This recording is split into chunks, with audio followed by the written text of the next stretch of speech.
السلام عليكم ورحمة الله وبركاته. أهلا بكم في تحفيل التحفيل. تخيل الأهلي بيعمل صفقات كويسة جدا.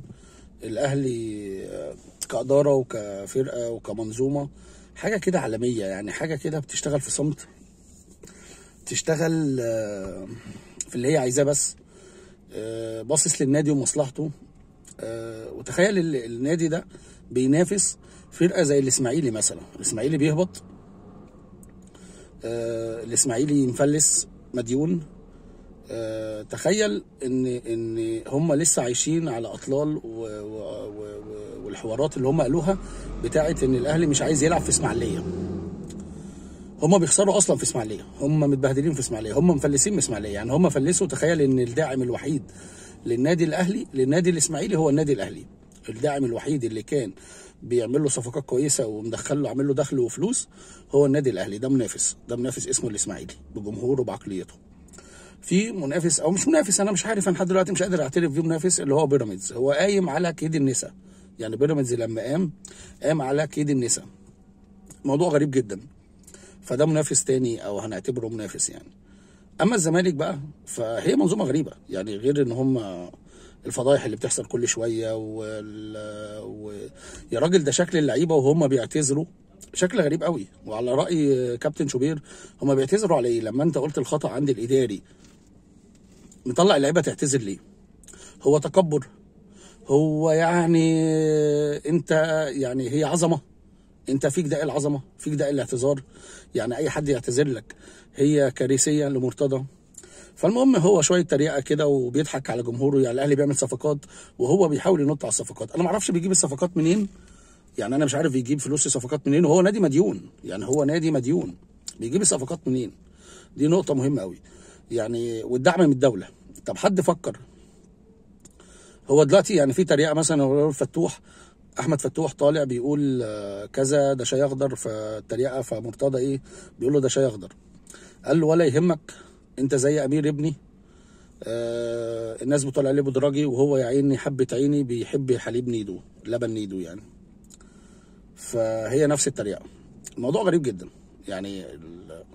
الزمالك بيضحك ورئيسهم بيضحك على جماهيره بان انا بعمل صفقات. يعني يقول لهم اصل انا عارض 15 مليون وهو طلع عارض 20 مليون واربع لعيبه او 2 لعيبه على لسان مصلحي وهكذا يعني. فهو دايما بيضحك عليهم ودايما مفهم الجمهور بوضع غريب قوي.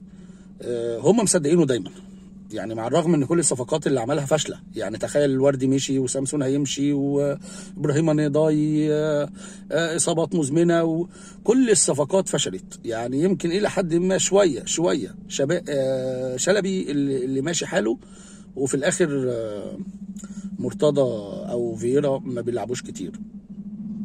طبعا محمد مصلحي طلع فضحهم في الاسماعيلي في الاتحاد، وفضح اساليب الزمالك ووضعها، ودي طبيعتهم يعني.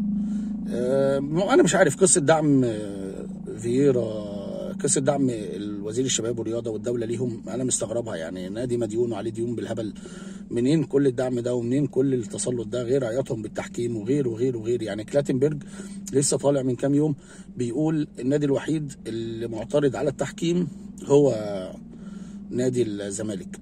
طب يا حبيبي، ما هو انت كان بيتحسب لك كل، يعني الهدف اللي دخل فيك ده اتحسب لك كتير ضربات جزاء بالهبل، ما كنتش بتعترض ولا بتتكلم، وما كانش في حد بيعاقب. يعني الاهلي خسر نقط كتير وما كانش في حد بيعاقب. على الاقل كلاتنبرج بيعاقب، على الاقل الحكم الاجنبي رئيس لجنه الحكام بيعاقب.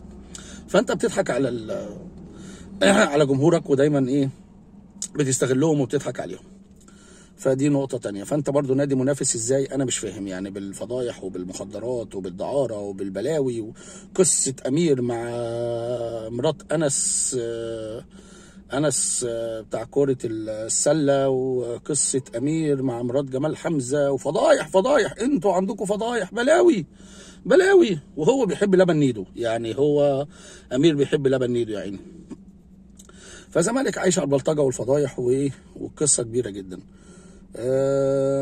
النقطة الأهم هي إن أنا بقول لك يجي بقى إيه الهزيمة الثقيلة بتاعت كرة السيدات، فريق السيدات، وهو قال لك هيسرحهم يعني. فهيسرح ايه يعني؟ هيسرح اللعيبه وبيقول لهم ايه يعني؟ هيسرحهم ويفرق فلوسهم على على باقي الفرق او باقي الالعاب. فالموضوع ده غريب جدا يعني. النقطه الثانيه، هو قال لهم يعني يشوفوا لهم راجل يلمهم، يتجوزوا بقى، يتنيلوا، يعملوا اللي يعملوه.